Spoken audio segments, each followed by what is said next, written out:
Welcome students. अब हम कुछ फीचर्स और फंक्शंस देखेंगे नेटवर्क ऑपरेटिंग सिस्टम की।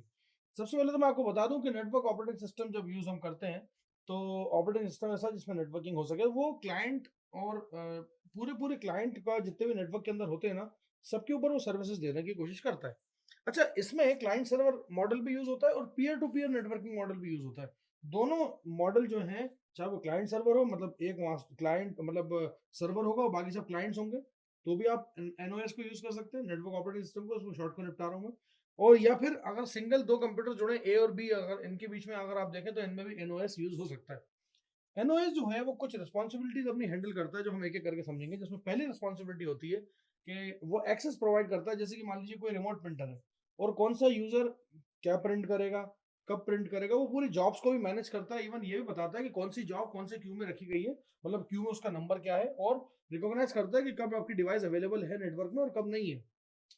दूसरे नंबर पे आता है कि वो इनेबल करता है और मैनेज करता है फाइल्स को जो कि रिमोट सिस्टम पे रखी है। तो मतलब जैसे मैं अपने गूगल ड्राइव पे या अपने घर के किसी डेस्कटॉप पे को एक्सेस करना चाहता हूँ, तो मैं यहाँ से बैठे बैठे कर सकता हूँ। मेरे पास अगर उसका रिमोट एक्सेस है तो मैं उस सिस्टम को बैठे बैठे इवन चला भी सकता हूँ यहाँ से। तो ये काम हो जाता है आपके एनओएस के अंदर। और दूसरा ये भी पता लग जाता है इससे कि कौन उसको एक्सेस कर रहा है और कौन नहीं कर रहा।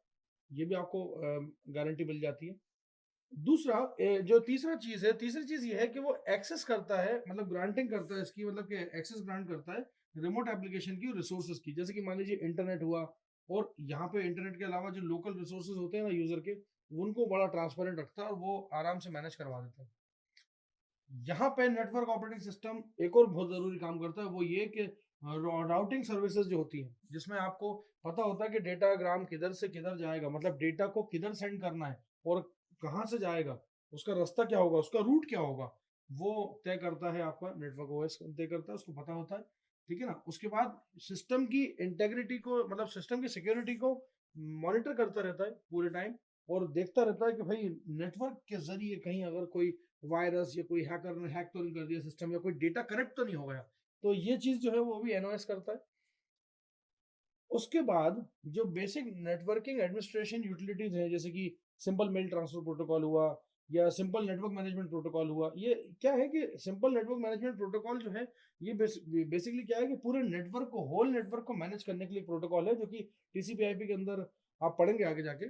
टीसीपी/आईपी प्रोटोकॉल सूट की एप्लीकेशन लेयर के अंदर आप देखेंगे, आपको लिखा हुआ मिलेगा एसएनएमपी।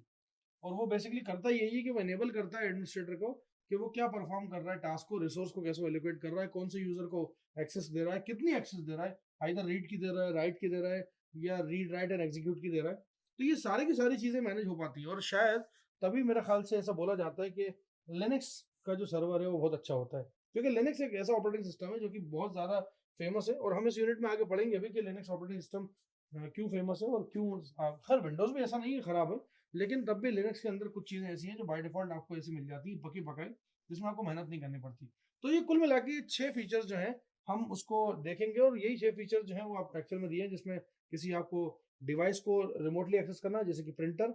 कोई भी फाइल को मैनेज करना है रिमोटली, कि आप उसको फाइल को यहीं से बैठे बैठे एक्सेस कर लो। कोई भी रिमोट एप्लीकेशन जो होती है उसको चालू करना है, बंद करना है, जैसे कि आपके इंटरनेट और दूसरे दूसरे रिसोर्सेज हैं उनको लोकल रिसोर्सेज से मैनेज करवाना। उसके बाद राउटिंग सर्विसेज, कि आपका रूट क्या होगा डेटाग्राम का, कि अगर आप मेजर नेटवर्किंग प्रोटोकॉल को यूज कर रहे हो तो उससे, जैसे मान लीजिए टीसीपी/आईपी प्रोटोकॉल सूट के अंदर आप पढ़ेंगे डेटाग्राम अप्रोच। और डेटाग्राम अप्रोच में क्या होता है कि नेटवर्क लेयर क्या करती है, आईपी लेयर जिसे हम बोलते हैं, वो बेसिकली डेटाग्राम को इधर से उधर फ्लो कराती है।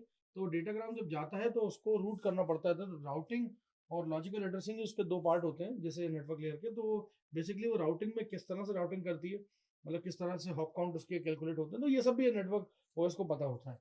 उसके बाद मॉनिटरिंग करती है सिस्टम की सिक्योरिटी को और इंटीग्रिटी बनाए रखती है, और साथ ही साथ ये भी जो भी वायरसेस या हैकर्स या कोई डेटा करप्शन जो होते हैं उनके अंदर भी मॉनिटर अपनी एक पैनी निगाह रखती है कि बता दे भाई यूजर को कि यहाँ पे गड़बड़ हो रही है। दूसरा, बेसिक जो एडमिनिस्ट्रेटिंग यूटिलिटीज है नेटवर्क की, वो प्रोवाइड करना भी एनओएस का काम है। ये था एक छोटा सा नमूना 6 फीचर्स और फंक्शंस एनओएस का। Thank you so much.